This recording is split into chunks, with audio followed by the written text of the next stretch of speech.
Okay, so creating interactive content in AsULearn. Here I'm going to choose Add an Activity or Resource. Notice this is actually built in for us within Moodle or AsULearn.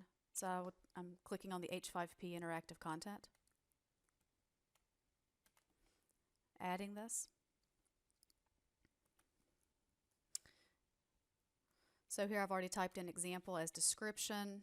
I can display this if I would like on the main page. So I'm going to say watch video and answer a question for attendance credit. Okay.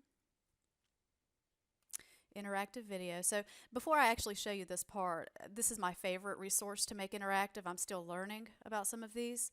I think, in my opinion, the second most useful thing would be for someone who has PowerPoints. You can put your slides here and you can make them interactive.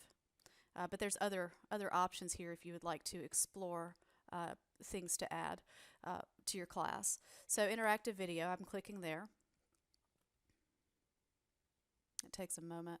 Once this thing loads, I guess I'll call this example.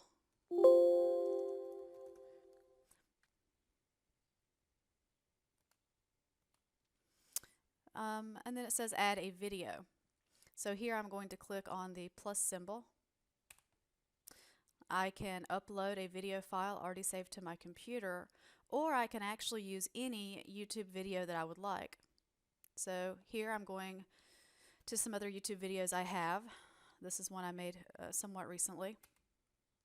More information. So I really like, let's say I want to share this. And again, you can use this from anyone. They're hoping that you're not, using something you're not supposed to use. But you can use any video. So there's my link. Insert. And then the easiest way that I found to get through this is actually this will prompt you for how to add resources. So I go across the top tabs here. Step 1, step 2, click here. And then notice it already starts to give me some help on how to add interactions. I can say next and go through these things. That's something you may want to do. Or I can find places in the video and just add what I like. Notice we have several different options here. I have not used all of these yet, but statements, single choice, multiple choice, true, false, fill in the blanks. And these are actually pretty nice. Fill in the blank will actually give you several options that you can give some tolerance to those questions by giving other, multiple options that would still be considered correct. Navigation hotspot, you can have them click on a certain thing. I've had trouble getting that to work, but it's pretty cool, I guess, to show that they're still there watching the video. So let's say that in this video I wanted to add a question types that we were looking at. Later and modify these if you need to. Typically, let's go. Did I say maybe here? Okay. Wait. I hope I said here 5. I do kind of the width of those bars. Okay. All right. So I'm going to add something here. Let's make this go away. I'll add a true/false question. So if you choose button, I'll leave this on the default so you can see what happens. Button is simply this little finger that shows up on the screen. I think it's too small, but I'll leave that so that you can see what it looks like. Poster is my preference. I'll come back and switch that to poster in just a second. True/false example. I'm leaving that title as is, and for the question I'll put it's true/false, so I'll just make a statement. I love stats. Correct answer, is it supposed to be true or false? I'm going to say it's supposed to be true.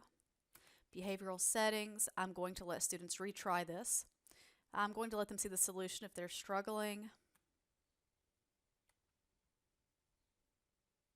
I will not use this because it says accessibility will suffer. Feedback on correct answer. I'll say good choice. Stats is great.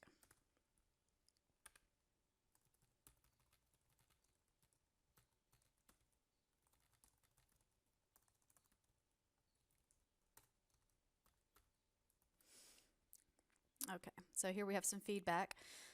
You can also control things such as if you're giving a video or you're producing a video and you know that if the student got that question correct, they don't need to see the next content, you can actually have it jump past that part of the lesson. So you can actually use this as an interactive, hey, you don't need to see this, let's move on.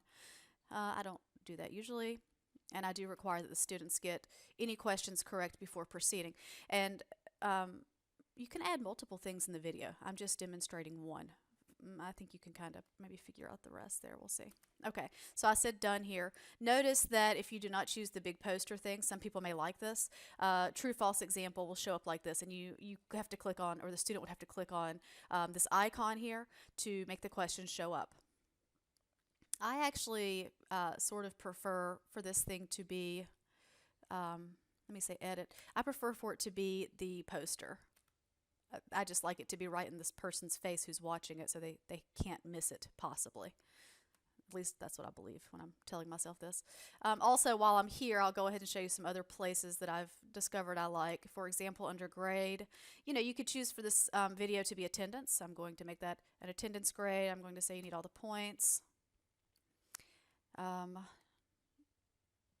not going to control the availability right now, but you could do that if you wanted. You could especially give restricted access. Well, hold on. There's actually a place where you can, there we go. It should be completed on a certain grade, and then I believe you can go in there and actually turn that off if you want to. They cannot manually mark this as complete. I would like them to actually view this thing. So when conditions are met, they will get a completion score. They must view this, and they must receive a grade. This is the way I usually do this. Okay, save and return to course is what I'm selecting, so that now we can watch this thing. So when a student comes into AsULearn, notice they have a check box. That will not be checked before they complete the video. So then they click on the link for the video. And hopefully this thing's going to let me jump. I may have disabled that. Let's see if it will let me.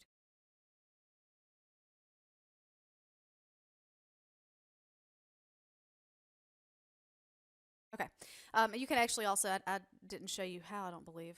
I would need to go back and look for myself, but you can make it so that the person cannot do what I just did. They can't jump to different places in the video. But here, looking at the question, once they do get to this little point where there's a question, let's say I answered false. And I say check. By the way, when you're creating this, you can also make this square larger so that they can see the check if you would like it to be bigger on the screen. Okay, so now I'm going to say retry.